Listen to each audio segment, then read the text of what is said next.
Negócios parte 2. No último vídeo eu acabei um pouco derramando algumas lágrimas aqui, contando um pouco da minha experiência espiritual com Deus e não cheguei no ponto de negócios, né? Você deve estar pensando, poxa Alex, que chato isso, hein? Fala que vai falar um negócio e não fala. Mas calma, tá? Eu prometo que dessa vez eu vou passar da parte do sumário nesse livro. Tá? Olha só. Então te contei, né, minha experiência lá, tendo uma reativação espiritual, voltando a acreditar em Deus, com um pequeno detalhe que aconteceu e mudou. Só para você ter uma ideia, contextualizar um pouquinho mais, isso aconteceu logo no início, no período de... aquele período em que o militar ele fica internato, né? E tem que aguentar toda a pressão psicológica que há, enfim. Foi muito bom aquele período para mim amadurecer muitas coisas, ter várias conquistas, coisas que conhecer pessoas, enfim. E amadurecer um pouco mais, né? Isso que eu tenho hoje de socializar. E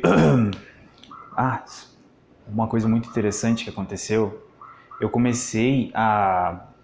Tem um momento em que o soldado, depois que ele começa a ficar armado, no caso, carregar um fuzil, ficar 2 horas segurando aquele fuzil e em vigília, cuidando, às vezes de madrugada, né? Eu não lembro, é sentinela, né, que chama? Existia uma tensão, existe ainda, eu acho, em muitos soldados que estão fazendo esse serviço, que é o medo, né? Medo.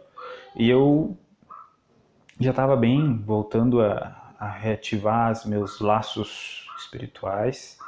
E o que aconteceu? Foi muito legal. Eu passei todo aquele ano, basicamente, nesse período de fazer esse serviço de sentinela, olhos abertos, com medo, tensão, mas sempre com pensamento em Deus, sabe?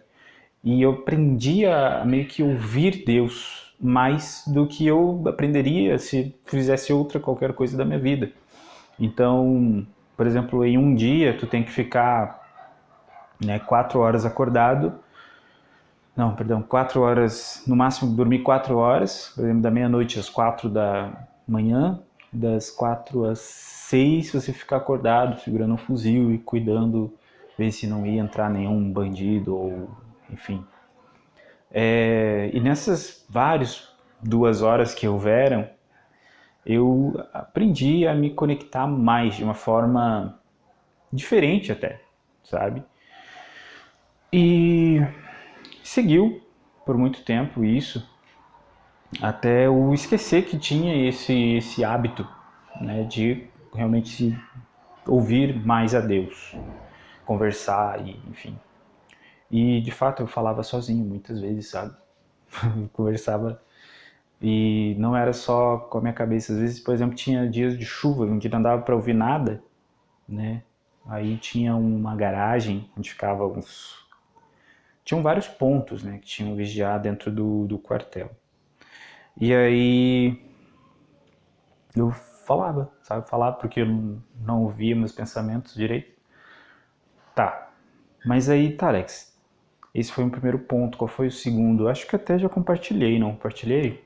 Sobre quando eu fui assaltado, levei uma facada e dessa facada eu tinha que fazer uma cirurgia e eu tinha basicamente perdido os movimentos da minha mão, né, por causa do nervo radial.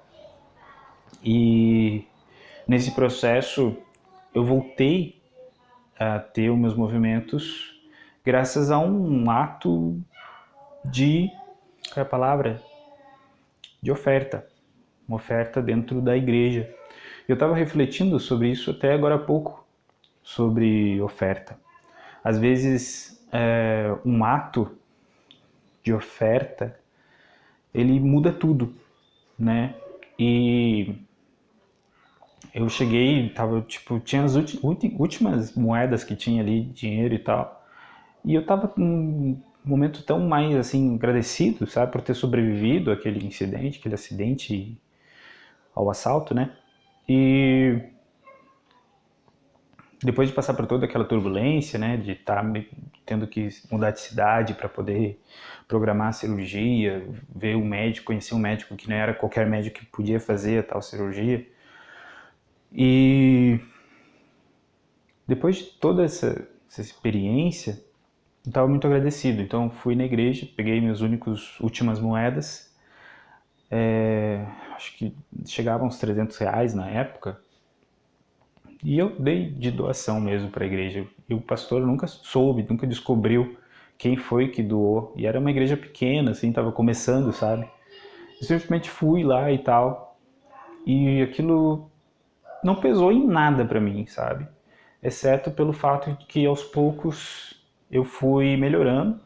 E a minha cirurgia, ela não tinha sido ter uma data e ela não aconteceu. Né? Basicamente, o Sistema Único de Saúde, ele esqueceu de mim. Não me ligaram, e o meu problema não era assim, leve, né? E o que acontece, eu tenho hoje todos os meus movimentos da mão, tranquilo e tal, posso tocar música, posso fazer qualquer coisa, normalmente, né? E por conta de, eu acredito que tenha sido realmente mais um dos momentos em que Deus interferiu na minha vida. Tá? Mas como eu te falei, eu te prometi, eu ia falar sobre negócios, fé em negócios, né? Aconteceu quando eu estava saindo para fechar, fazer vendas com o meu CNPJ mesmo, tá? E eu estava com minha filha doente em casa e eu tinha que sair porque, né, tinha conseguido marcar reuniões importantes. E dessas reuniões eu consegui fechar todas em uma manhã. E fechar, trazer negócios, fechar com clientes. E eu sempre não, né? Mas aprendi bastante essa arte da venda, né? Mas não para mim, não para o meu negócio, né? Onde eu vou ter 100% do lucro para minha família, né? E passei por essa experiência e foi um dos momentos, não, calma, não vou chorar agora. Mas foi um dos momentos em que nos negócios Deus estava presente. E Deus está presente, né, em todos os momentos. Mas fica a dica, se você for fazer vendas, for fazer alguma coisa importante, significativa, profissionalmente, fica um tempinho com Deus, conversa com Ele. Agradece em primeiro lugar, tá? Agradeça e coloque nas mãos dele algumas coisas que são, e Deus sabe, né? Sabe que são importantes para você e ele não vai te deixar, a não ser que, né, seja necessário. Às vezes alguns sofrimentos eles são necessários para a gente amadurecer, para ficar mais forte, para outras pancadas que podem vir, né? Mas é isso, consegui tocar no assunto sobre negócios, consegui, né? E fé, beleza. Então, no próximo vídeo vamos continuar falando sobre espiritualidade, sobre negócios e fé. Talvez sim, talvez não, depende de você. Deixa sua opinião aí, comente, quiser conversar mais, compartilhar a tua história, deixa os comentários aí, eu vou ter o maior prazer em ler e comentar de volta, tá? Te responder. Muito obrigado por acompanhar até aqui e até o próximo vídeo.